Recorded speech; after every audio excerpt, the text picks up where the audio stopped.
Medical experts agree that we are in the midst of an epidemic. The people who didn't live through that time really knew very little about the origins of the AIDS epidemic. And the next day, I went to Planned Parenthood, and that was where I found out that I had HIV.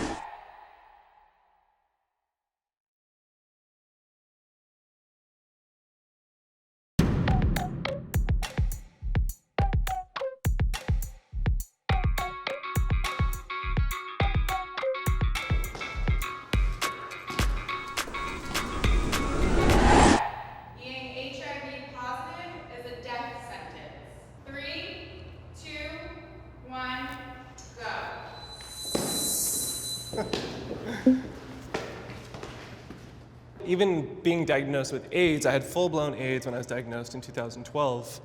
The fact that we can fully, completely recover and I've been undetectable for years now. I'm completely healthy. It doesn't affect my life at all whatsoever. I have the same life expectancy as anyone else. So. I'm on disagree because I feel like it's what you make it. And also there's people across the world that don't have those resources or they're getting killed.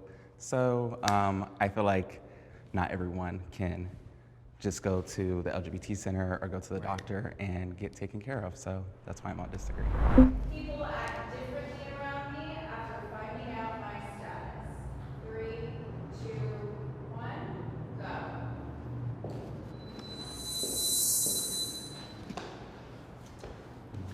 go.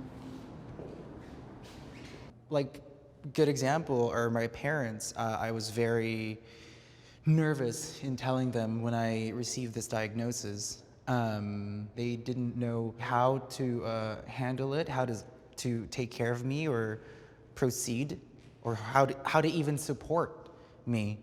There are things that changed. And then as time passed by, they finally started getting more familiar with it. They've come to accept it in a short amount of time. For me, like, I don't think I ever have relationships that get beyond the point of, once you know, we're gonna either go forward as a friend or a relationship, or we're not. I mean, the last time I remember that, I was 17, and I had a buddy of mine, we were at the movie theaters, and there was like some gum or something, and he was just jokingly like, oh, be careful, you don't wanna touch that, you'll get AIDS. And I literally took that moment to tell him and to open up, and he changed, and it was just a joke in his mind, and I knew it was just a joke, so I took that time to be like, look, this is what it means, this is why it's not necessarily so funny in this context, and he apologized, and we grew, and we're still friends till this day. Yeah, I don't think anyone's treated me like unfair or treated me different. Well, they treated me differently because a lot of people try to like victimize myself, or like they'll make comments like, oh, like how do you do it? Like how are you thriving? How are you surviving? And I think people just like used to always feel sorry for me, and I kind of didn't like that. So I was like, I just never wanted to be a victim, and that's why I go so hard today with my whole career and everything that I do. Yeah. I was well educated on safe sex and HIV before my diagnosis. 3, 2, 1, go.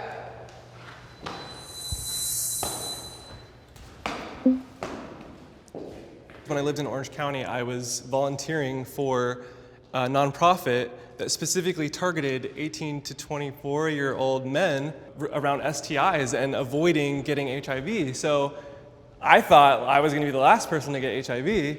The fact that I was diagnosed with AIDS and thought I was going to be dead in 3 years told me, like, I didn't even know that I could live with HIV. I mean, I was born positive, so when I found out, I was 11. I found out because my doctor let it slip, and my mom had to tell me because she felt I wasn't of age yet. The next week in school, we were taking sex education, we were learning, and I had found out all about this HIV and the death rates and what it meant to be positive, and I'm this 11-year-old. So like, it is this thing that I learned, it was a crash course, I'd say. I learned fast about what everything was. But for me, I didn't even get to that point yet. And the school systems in America, I feel like, aren't out here really teaching everyone about like same-sex intercourse, and like that they only teach like normal intercourse or normal, like even the emotional and mental state of it. Right. We're not even there yet. That's that unfortunate thing. We should be talking about how to handle it on an emotional level, on a mental level. In all aspects, yeah. Like I have had clients who have been at Gay Pride, and then they go into a booth to go get tested, and then you go and you come out and you have HIV, and now you're supposed to go and have fun at Pride, and nobody told you. That's funny that you mentioned that you go to a testing booth and then you found out and you're at Pride, because that's exactly how I found out. And when I did, they did offer me services like kind of right then and there, but it also was just like very overwhelming because I just spun a wheel because I wanted a prize. And then I walk into a booth and I walk out, and then it was just like, oh my goodness, like my whole entire life just like kind of changed like that. Yeah. I am afraid to have children. 3, 2, 1, go.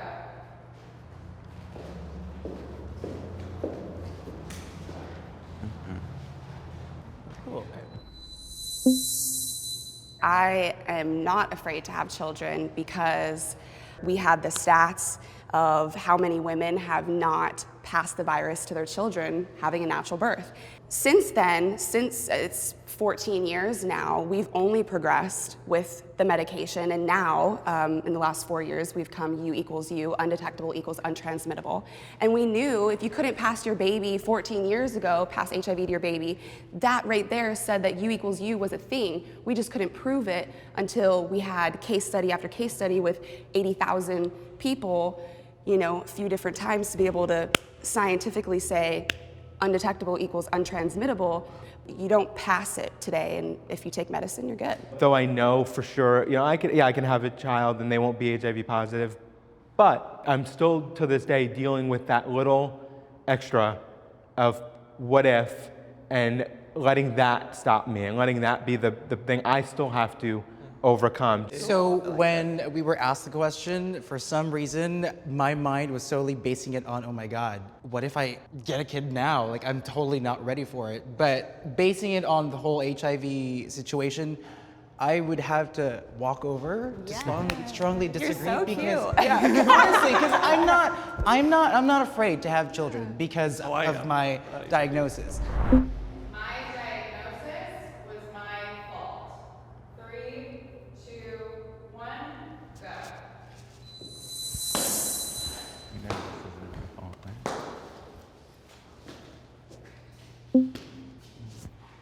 You know what? I wasn't necessarily taking preventative measures in my younger years. I would just wing it all the time, and whenever I would get tested, I would always say, oh, great, I dodged a bullet. But looking back from now, I would say that it's the result of my past actions. I feel like I also agree, because I kind of knew what I was doing obviously wasn't really the safest thing, but I had never thought, especially because I was so young, I thought I was like invincible, that I would end up being the person who got it. And so I just had always kind of told myself while I was making the wrong decisions, oh, like, you'll be fine. That doesn't happen to everyone. Like, you'll be like lucky. Well, I mean, we were born with it, so we didn't really.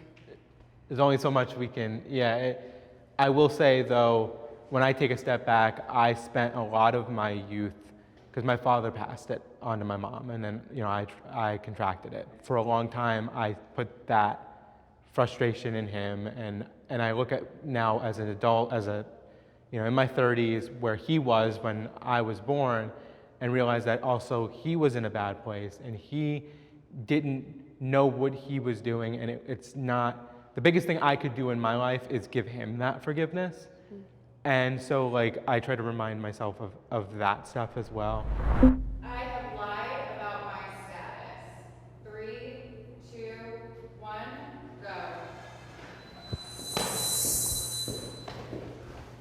go.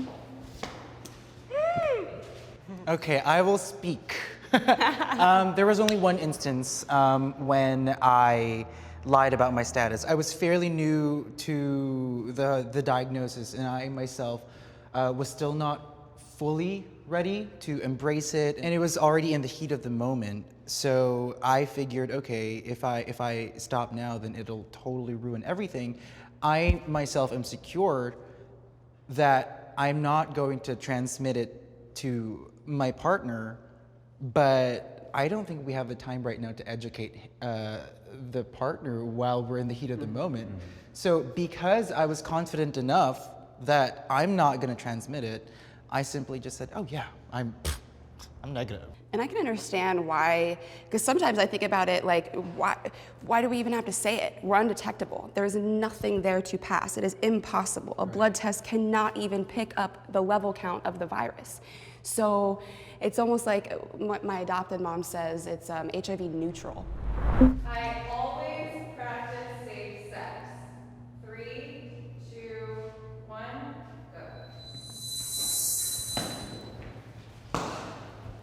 go. I agree because the way I was diagnosed, well, no one told me, and I kind of had to find out for myself and kind of just like exploring and just, I don't know, I just feel like it's just a thing that I do, and I feel like it's just good karma for me, so. I leave it up to my partner. I've been in long-term relationships where my partners were not comfortable not wearing a condom. Okay, that's cool with me. I've been in long-term relationships where they're cool with not wearing a condom, and that has been most of my relationships, and not one person is contracted. For me, psychologically, I think growing up and being in such denial for so long about being gay, and then being bullied about it and like hating myself in a way for being gay for so long. I didn't lose my virginity until I was 22 to a guy, and it was like at that point I was so desperate for intimacy, for a connection with another guy, that the last thing I wanted was, sorry, I'm getting a little, the last thing I wanted was to have a physical barrier between us. I was so desperate to connect with another human being. So I think that's why I was willing to compromise my body in order to get that intimacy that I like desperately was craving.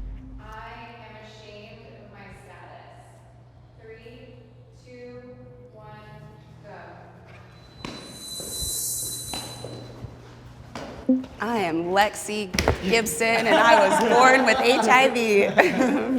I feel like my status has like brought me to a place in my life where it definitely over this past year has shaped who I've become and how I carry myself. And so I feel like being ashamed of it, although I used to be, it's not like that anymore for me because it's just something that I want to be an advocate for.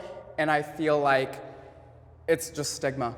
Yeah. Looking at it now, I consider my diagnosis as like the blessing of my life. It sounds weird to say. I agree. But I feel like it was like God, the universe, kind of slapping me upside of the head and saying, wake up. You are on autopilot. You are living from a victim mentality, and it has led you through your course of life to this very moment, and it's time to change. HIV is literally an immunodeficiency. Like 70 other autoimmune disorders. What difference does it make with fibromyalgia or MS? You know, it's an immunodeficiency. You are not your diagnosis. That's You help not me with example who for them. you are. Yeah. You know what I mean? You can have this and you can have that, but it does not define you. Yes.